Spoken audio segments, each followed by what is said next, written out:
Good morning, my dear students of class 11. Today I am making a video for economics, for status. In case of economics, it is statistic, and chapter number 2, that is collection of data. Okay. In this chapter, we have to study about the collection of data. Actually, what is stats? We have already discussed in first chapter. That is a data means numerical information which have some meaningful sense, which have some meaning, which, or you can say, which give some information.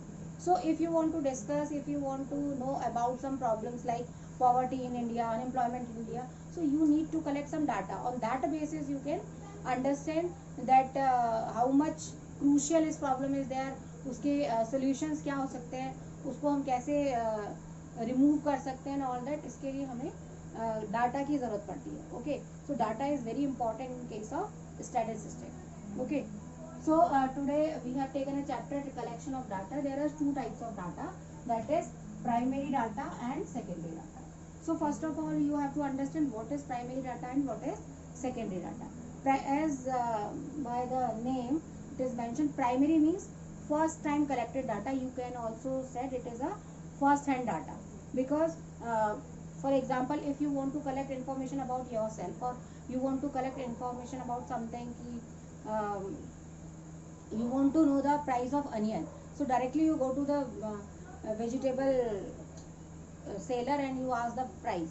So that you have collected data by their own, so that type of data is primary data. Okay, and if you don't want to go to the market and you have collected that data from your neighbor and all that, so it will become secondary data. So I can make you understand that primary means directly you have collect your data regarding to your problem, or what on the topic you have want to research, or you want to discuss, or you want to solve the problem. Okay, but in case of secondary data, you have taken data from some other agencies who have collected already that data for some other purpose. Understand? So there are 3 points. On that basis you can understand what is primary data and what is secondary data. First one, originality. So in case of primary data is original. Why it is original? Because you directly you go to that person, informants, जो person आपको information दे रहा है, आप directly जाके उससे data collect कर रहे हैं, तो वो data आपका original होता है, more confidential होता है, accurate होता है. Okay, you can say कि वो ज़्यादा original है, accurate है in comparison to secondary data. क्योंकि secondary data हम किसी और दूसरी एजेंसी से या किसी थर्ड पर्सन से ले रहे हैं, तो उसने अपने पर्पज से, अपने किसी और पर्पज से उसको कलेक्ट किया था, और इसीलिए you have to need to change it. आपको अपने अकॉर्डिंग उसको चेंज करके उसमें से इंफॉर्मेशन कलेक्ट करनी पड़ेगी. तो इसलिए हम मानते हैं कि in case of secondary data is not original as well as it is not accurate. So come to the next point, that is objectivity. So that is a change in case of objective. Primary data is collected for some specific object. आप उसको किसी specific objective के लिए collect करें, but in case of secondary data वो already किसी और objective के लिए कलेक्ट हुआ था, but you are taken that data for your purpose also. तो दोनों के ऑब्जेक्टिव चेंज हो जाते हैं. You have to change, you have to customize that data and you can use for your research also. Come to the cost of collection. Cost of, in case of cost of collection, तो आपको क्या करना पड़ेगा इसमें? You have to go there, you have to ask questions, you have to collect data. So आपका expense होगा, travelling में, transport में भी होगा, आपका ब्रेकफास्ट भी लेंगे, कुछ जाएंगे, पेट्रोल भी लगेगा, आपका टाइम भी जाएगा. तो हम ये कह सकते हैं कि in case of primary data it is expensive, and in case of secondary data it is cheap, because you directly go to the agency and you collect the data. So वहाँ पर आपके एक्सपेंसेस कम आ रहे हैं, आपका कम time consuming है. तो you can say कि primary data क्या है? मोर एक्यूरेट है, ओरिजिनल है, इसका डायरेक्ट ऑब्जेक्टिव होता है जिसके लिए आप कलेक्ट कर रहे हैं, इसमें ये ज़्यादा एक्सपेंसिव होता है, ज़्यादा टाइम कंज्यूमिंग होता है. इसका अपोजिट आपका सेकेंडरी डाटा किसी और ऑब्जेक्टिव में कलेक्ट हुआ होता है, इसलिए ये ओरिजिनल नहीं होता, एक्यूरेट नहीं होता, इसमें चेंजेस करने पड़ते हैं, एंड ये चीप होता है, लेस एक्सपेंसिव होता है in comparison to primary data. Okay, now come to the next part of that chapter, that is methods. So in your book 4 methods are given, what methods you have to use for collection of that primary and secondary data. Okay, first method is direct personal investigation. तो नाम से ही आपको पता चला direct person means directly you go to the person and you collect the information. Personally you have to go there and you have to collect the data. तो personal touch आ जाएगा आपके बीच में और जो इन्फॉर्मेशन दे रहा है उसके बीच में. Okay, understood. So that is called direct personal investigation. तो इसके आपका डेफिनेशन आएगा, इसमें मेरिट डीमेरिट आएंगे, सूटेबिलिटी आएगी. तो फॉर एग्जांपल आप सेंसस मेथड समझते होंगे. आई थिंक सेंसस क्या होता है? सेंसस क्या होता है? जो हर आफ्टर 10 years किया जाता है हमारी गवर्नमेंट के द्वारा to collect the information about the population of any country. ठीक है, तो that comes under direct personal investigation. आपको पता होगा बहुत सारे इन्वेस्टिगेटर्स उसके लिए लगाने पड़ते हैं, बहुत सारे गवर्नमेंट ऑफिशियल्स उसके लिए हमें ज़रूरत पड़ती है और वो बहुत एक्सपेंसिव होता है. सभी लोग डायरेक्टली सबके घर जाते हैं, एक ही टाइम पर जाते हैं और सारी इन्फॉर्मेशन कलेक्ट करते हैं. तो वो क्या होता है? वो डायरेक्ट पर्सनल इन्वेस्टिगेशन होता है. तो आप ये कह सकते हैं कि ज़्यादा एक्यूरेट होगा, एक्सपेंसिव होगा, ओरिजिनल होगा और means according to their features आप उसके मेरिट्स और डीमेरिट्स लिख सकते हैं. और डिटेल में जाने के लिए you can go through your book. Okay, easily, it's very easy, you can understand. Then come to the direct oral investigation.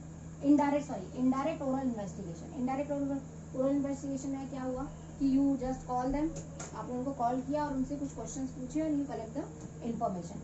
इस केस में क्या होगा? हो सकता है कि फोन का कनेक्शन ठीक ना हो, ठीक है, क्यों बीच में नॉइज आ रहा हो. ऐसा हो सकता है कि what ever the question you have asked वो सामने वाले को समझ ही नहीं आ रही हो. यू कांट एक्सप्लेन इट, आप उसको प्रॉपर्ली समझ नहीं पा रहे.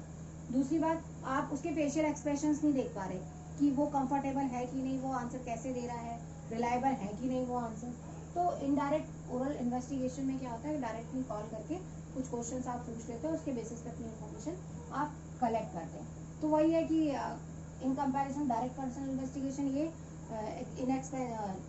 चीप है, लेस एक्सपेंसिव है, कम टाइम कंज्यूमिंग है, बट इस केस में ज़्यादा जो इफेक्टिव एक्यूरेट डाटा कलेक्ट नहीं हो पाता है. सूटेबिलिटी की बात करें तो जहाँ पर हमें बहुत ज़्यादा एक्यूरेट इन्फॉर्मेशन की ज़रूरत नहीं होती है वहाँ पर हम डायरेक्टली फोन कॉल्स और इनडायरेक्ट ओरल इन्वेस्टिगेशन से डाटा कलेक्ट करते हैं. Third one is information from local resources और कॉरस्पॉन्डेंट. अब मान लीजिए you want to collect any data, आपको ये निकालना है कि कितने लोग पढ़े लिखे हैं, राइट, या कितना रेशो है, मेल फीमेल रेशो कितना है. तो उस केस के लिए आप खुद तो सारा करने बैठ नहीं जाएंगे अपने टाउन का. आप क्या करेंगे? आप किसी भी स्टेट गवर्नमेंट के ऑफिस में जाएंगे और उससे अपने सिटी का पूरा डाटा मांग लेंगे और वहाँ से आप इन्फॉर्मेशन कलेक्ट कर लेंगे.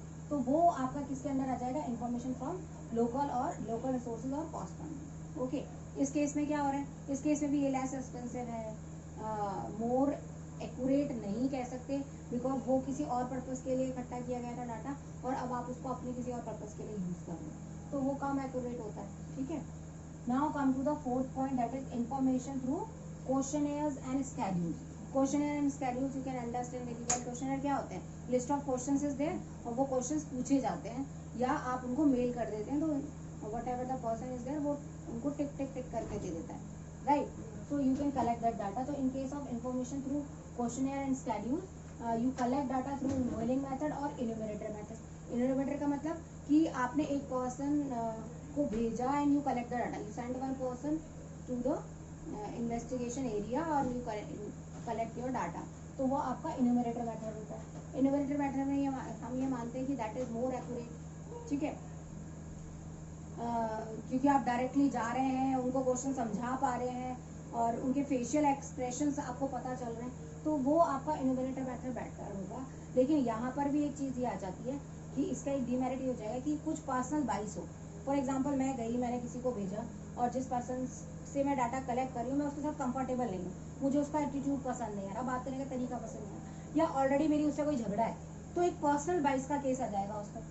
मेलिंग मेथड में ये होता है कि आपने मेल कर दिया, इट इज़ नॉट कंपल्सरी कि वो आपको फीडबैक दें, वो वापस करें आपको, वो प्रॉपरली उन क्वेश्चंस को पढ़ें, प्रॉपर आंसर दें. तो that is the problem and merits. अब इसमें क्या हो रहा है? That is expensive. Enumeratory method expensive हो जाएगा और मेलिंग मेथड इनएक्सपेंसिव हो जाएगा. उसके बाद बात आती है कि आपकी जो ये आप बना रहे हैं क्वेश्चनेयर्स जो बना रहे हैं, ये good quality of questionnaires and schedules क्या हो सकती है. ठीक है, आपके ऊपर एक टॉपिक है इसमें. तो क्वेश्चंस कैसे होने चाहिए?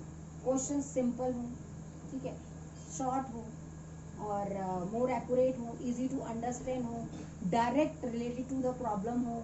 कुछ ओपन क्वेश्चन भी आप पूछ सकते हैं उसके अंदर, कुछ इनडायरेक्ट क्वेश्चन भी आप पूछ सकते हैं। सो जो आपके क्वेश्चंस जो आप तैयार कर रहे हैं वो क्वेश्चंस प्रॉपर हो, ठीक है, और क्वेश्चन का जो सीक्वेंस है वो प्रॉपर होना चाहिए कि what purpose you are collecting data, वो पर्पस आपका पूरा हो जाए। तो इस तरीके से गुड क्वालिटीज ऑफ क्वेश्चन भी आएगा कि लिमिटेड क्वेश्चन हो, बहुत ज़्यादा क्वेश्चन भी ना हो, तो भी इंसान इरिटेट हो जाता है आंसर देने के लिए। सो सिंपल हो, स्वीट हो, शॉर्ट हो, लेस हो एंड डायरेक्टली रिलेटेड हो।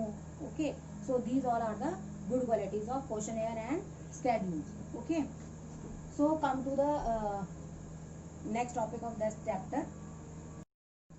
So next topic is collection of secondary data. So in case of collection of secondary data, two sources are there: published sources and unpublished sources. Okay, and the published source, two main published sources are census of India. Okay, जो census के time पर हम data collect करते हैं, and that is the organization NSO, National Sample Survey Office. Whatever the reports and journals are published by them, that also collect so many data, and whenever you need, you can collect that data from that resources. So come to the point, published data. In case of published data, आपके 5-6 methods इसमें दिए हुए हैं, sources दिए हुए हैं. The first one is government and semi-government publications. Okay, so whatever the publications are there which is run by government and semi-governments, whatever the information they have given, you can collect that data from that publications. Second is report of committees and commission. So many committees are formed and commissions are formed to solve any problem, to solve any case, to solve any scam and fraud and all that. So in that case also, whatever the reports are submitted by them, that is also given so many important informations. Okay, the next one is publication of trade associations, research institutions and scholars. So whatever the publications are there for trade associations, अपने खुद के publications चलाते हैं, research institutions हैं, they also publish so many information, and scholars जो खुद की research कर रहे होते हैं, PhD वगैरह कर रहे होते हैं, that scholars also publish their studies, their research work in newspapers or magazine. Then you can collect the data from there also. Journals and papers, whatever the journals and papers are published by the government, you can collect papers. जैसे आपने कोई research किया है, PhD आप कर रहे हैं, you can submit, और कोई सेमिनार वगैरह हो रहा है, that time जो पेपर सबमिट किए जाते हैं वो भी आपके as a source, public source, आप वहाँ से डाटा कलेक्ट कर सकते हैं. Last one is international publication, जैसे UNO है, IMF है, they also done so many research and बहुत सारी चीज़ों पे, बहुत सारी प्रॉब्लम्स पे, पूरे वर्ल्ड की प्रॉब्लम से वो लोग काम कर रहे होते हैं. On that basis they have also published their reports and given their data in the newspapers and magazines and all that. Then you can collect that data from international publications also. Okay, so but in case of unpublished resources, कुछ ऐसे भी government की research होते हैं, data collection होते हैं जो वो पब्लिश नहीं करते. Okay, that they did not publish in the newspapers and magazines. So you can collect that data from government office also if you need it. So the last topic of this chapter, which is given in your book, that is what are the precautions you have to take while you are collecting secondary data. कि जब आप secondary data collect कर रहे हैं तो आपको क्या क्या precautions लेनी चाहिए. As you know कि whenever you are collecting secondary data, तो आपको सबसे पहले ये देखना पड़ेगा कि the person who is collecting data, that person is capable or not, that agency is capable or not. आप जहाँ से वो डाटा ले रहे हैं वो एजेंसी उतनी केपेबल है कि नहीं उसने एक्यूरेट डाटा कलेक्ट किया. उन्होंने जिस पर्सन को लगाया होगा वो पर्सन केपेबल होंगे कि नहीं होंगे. फॉर एग्जांपल अगर हम सेंसस ऑफ इंडिया की बात करें तो वहाँ पर मोस्टली सारे गवर्नमेंट ऑफिशियल्स को लगाया जाता है, टीचर्स को लगाया जाता है. All are well educated person. Whatever the data they have collected, हम you can trust that data is accurate और original. Okay, so before taking data, before taking information from secondary data, you have to check the validity, you have to check the accuracy of that data, or the purpose of that data, कि किस purpose के लिए वो use हुआ था. The condition, the time which is going on, time and condition is also important. For example, अभी corona काल चल रहा है, right? It is corona time. At that time, if you want to collect any data कि लोग कैसे रह रहे हैं और कैसे हैं, वेजिटेबल्स के दाम बढ़ रहे हैं, मार्केट में सैनिटाइजर्स बिक रहे हैं, मतलब डिमांड चेंज हो गई है, लोगों का रहने का स्टाइल चेंज हो गया है। तो क्या है ये, इस टाइम अगर आप डाटा कलेक्ट करेंगे और एक पीस टाइम में, एक नॉर्मल कंडीशन जो इस कोरोना टाइम से पहले थी, आप वहाँ पर जो आपने डाटा कलेक्ट किया होगा, दोनों डिफरेंट होंगे। तो अगर आप इस टाइम का डाटा यूज़ करेंगे तो वो यूजलेस होगा। Understood? So time and conditions are very important, and purpose is very important, and unit, कि आपने क्या यूनिट बनाना है। आपने एक लोकेलिटी ली है, आपने पूरा टाउन लिया है, आपने पूरा कंट्री लिया है, आपने कोई स्कूल लिया है, या एक कोई प्रॉपर एरिया लिया है, कोई लोकेलिटी ली है, तो that is also important in case of collecting data. So all these precautions you have to kept in your mind whenever you are collecting secondary data. So that we have discussed all the topics of this chapter in that single video. So you can easily go through your book, and if any problem is there, you can WhatsApp me, and you can ask on calls also. So that is all about the second chapter of stats, collection of data. And goodbye, take care.